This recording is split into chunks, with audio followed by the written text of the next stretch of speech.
Good morning, Mario, and good morning, Switch fans. Another beautiful day to share together. We got a lot of good stuff to talk about, including a Nintendo game scam and the month of September. It's right around the corner and there is plenty to play, so I want to dive in to the special surprises coming your way. What's going on, everybody? It's Zach from SwitchForce. Hope you're all doing fantastic. Make sure to smash that like button and let me know in the comments down below how you're feeling about today's stories and what you're most excited for in September in terms of Switch releases. Also, if you're new here, welcome aboard. This is a great video to start because I'm giving you the goods for what to keep your eyes on in September. Most people just list off all the games, but you could Google that. I'm gonna give you the 7 that you need to pay attention to and the ones that are probably gonna be worth your hard-earned money. But first, let's talk a little bit about scams, all right? Nintendo, I love them, so I don't wanna see any of this blah happening in any sphere of their business. You guys might remember that a few weeks ago, a bunch of Nintendo games, classic games, were selling for a boatload of money, like literally a boat full. We're talking about like a Pirates of the Caribbean Black Pearl boat full of cash.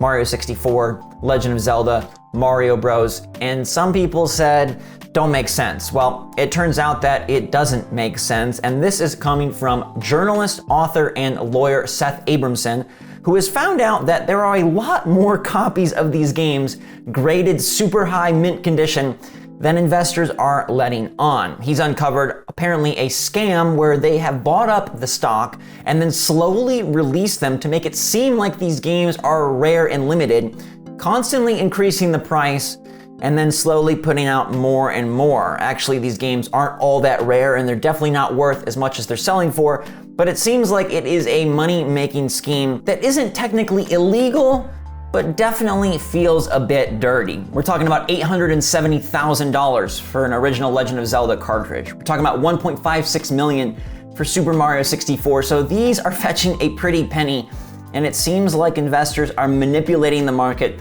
behind the scenes. So basically the moral of the story is if you have $1.56 million laying around, don't spend it on Super Mario 64 because it's definitely not worth that much. I'll put a link in the description if you want to read the entire story. It's pretty interesting and kind of shady.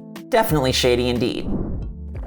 Ugh, I just brushed my teeth, and let me tell you, it's a good thing to brush your teeth in the morning, but not right before you sip that tea. Instead, let's turn to the tea of September. A lot of Switch games are coming out kind of the beginning of the fall, and the ramp up towards October, November, and the holiday shopping season is about to begin. But like I said, rather than list off 15, 20, 30 games, let me give you 7 that I think are gonna be stellar. Make sure to let me know in the comments down below which of these games you are most excited for, or if there's a title I did not pick, definitely tell me why it should have been chosen. All right, 2 honorable mentions to start off are ports, okay? Darksiders 3 is coming on September 30th, and Dragon Ball Z Kakarot plus DLC is coming on September 24th.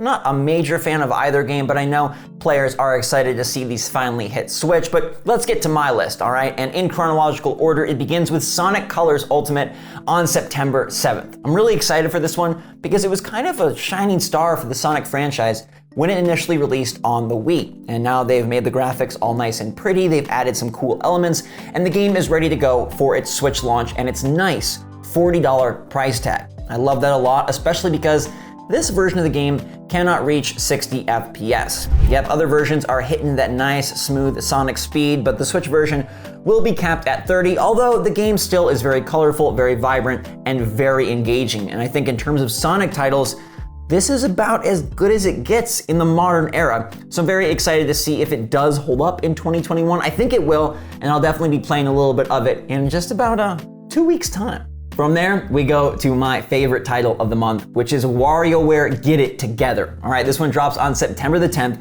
which is the big bonanza day for the Switch. 3 titles on our list on that day alone. But Warioware, man, whew, if you haven't played the demo, please do yourself a favor and download it. All right, I haven't really talked about my experience, but I was floored, all right? All 6'2" of me smushed on the floor by how darn good they have made this newest iteration of WarioWare. It takes things to a new level by introducing a bunch of playable characters.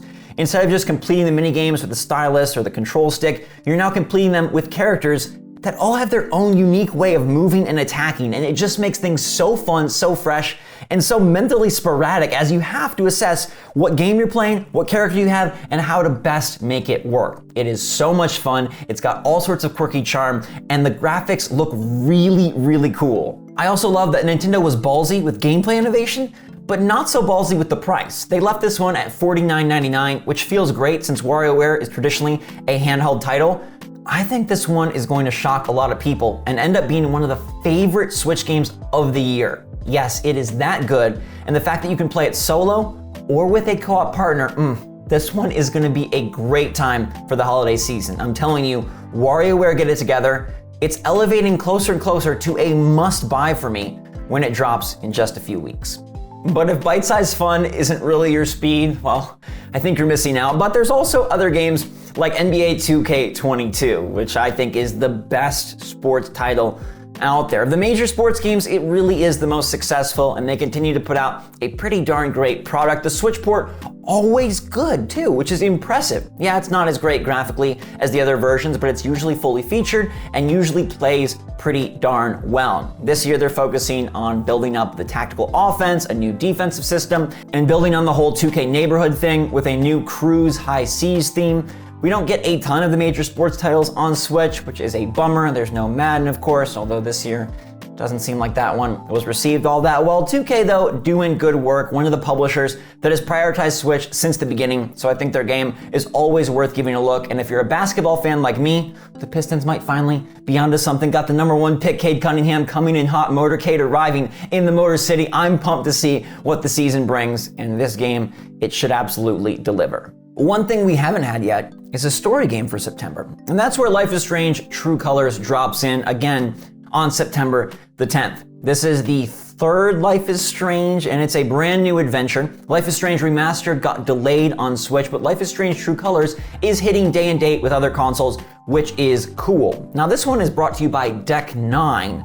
Don't Nod are the folks who did the original Life is Strange, and I'm frankly glad that they're getting a little bit of a swap here. I haven't really loved any of Don't Nod Entertainment's recent work, and I feel like Life is Strange kind of peaked with the first game, so I'm hoping this Deck 9 pairing can inject some new enthusiasm into the franchise as they shift focus to new character Alex Chen and her ability to absorb and manipulate strong emotions. Now that sounds pretty cool, but I do hope the game has a tight central mystery. That for me is what made Life is Strange so darn engaging and so endearing. You know, they do get a little artsy-fartsy with some of these powers, but if they can nail a story and characters that feel believable, I'm fully on board. This one is a full title, so rather than doing episodic or little bite-sized narratives, it's promising to be a bigger adventure, and I'm excited to see what they put together when it launches on that big bonanza day with WarioWare NBA and Life is Strange True Colors. Moving to the second half of the month, we hit another gem, which is Eastward, coming on September 16th. This is the indie that ended the last Indie World presentation, and it's one from Chucklefish that we've been waiting for a very long time. It's like Zelda meets Last of Us, isometric with awesome pixel art. It promises to be a big adventure, mysterious girl, and hopefully cool combat. You know, that's what I think is going to take it from being good to great. If the actual mechanics of playing the game feel fun, if the boss fights are intense, if the moment-to-moment puzzle solving and movement feels good in your hands. I think the art is already a winner, and the concept of the game seems very strong. I just hope that this ends up being a 9 out of 10 instead of a 7, because I think they've got all the makings of another true Nintendo Switch indie hit here. It's a timed console exclusive for Switch, which is pretty neat, and I believe in its quality, because Nintendo clearly does. They used it as their, oh, one more thing final moment, and I don't think they take that very lightly. So Eastward is an absolute must-buy for me, and I can't wait to finally play it September 16th. This next one is a bit difficult to discuss, all right? Because Diablo 2 Resurrected drops on September 23rd, and you're probably familiar with the whole Activision Blizzard fiasco, and I still feel just as strongly about how wrong and awful all of that is. I also realize that the individuals who developed this game may not be as gross as the higher-ups that cultivated such a disgusting culture. So I want to give a little bit of time to this game. I think Diablo 3 played fantastically on Switch and is one of the best action RPGs experiences you can have on the system. Diablo 2 is an older title, but they're bringing it back with new graphics and kind of modernizing a little bit of it, and I'm interested to see how it plays. It's just hard to feel really good about this. Even Call of Duty decided to omit the Activision logo. It's a tough time with anything from this company and this publisher, but the developers themselves may not be as involved, and yeah, it's probably gonna be a really cool game on Switch, so it's totally up to you if you want to support it or check it out, but it is dropping on September 23rd. My final pick for September is a multiplayer mess, promising a lot of chaotic co-op fun in a first-person shooter firefighting adventure. This one's called Ember, and it also drops on September 23rd for $20. Now, this game released a while back on Stadia and PC, and it was actually really loved. They said the gameplay was a ton of fun, but the game was super short. In the last year and a half, they've had a chance to expand the feature set and introduce new content, and now with its console release, I think this one is gonna be a lot of fun. All right, it has those similar vibes to Overcooked, where it's chaotic and you're working together and you're trying to fight the fire and collect new upgrades, solve new missions. I'm really eager to see if it ends up being a good time on Switch. It's got a very inviting visual style, something like Pixar meets Team Fortress, and supposedly has double the content of the early access version, so I think it's definitely one to keep your eyes on.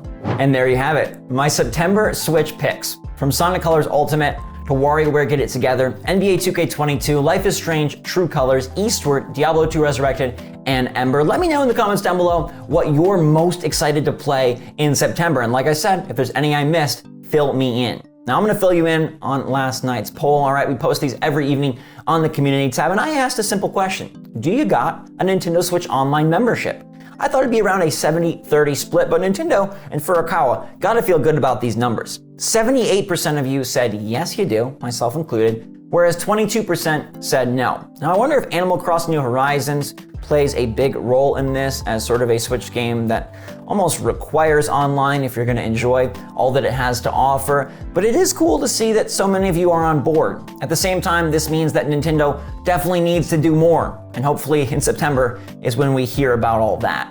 But you won't have to wait that long to hear more from me, because I'll be back tomorrow with another episode of Good Morning Mario. Thanks so much for being a part of our awesome show here. Couldn't do it without you, and I appreciate each and every one of you. Make sure to have an awesome day and send a text to somebody that needs a little extra love. Do it right now. It'll take 5 seconds and you'll make somebody feel really happy. All right, you guys stay safe, stay healthy, stay happy, stay positive out there, and until next time, everyone, thanks again for watching. SwitchForce out.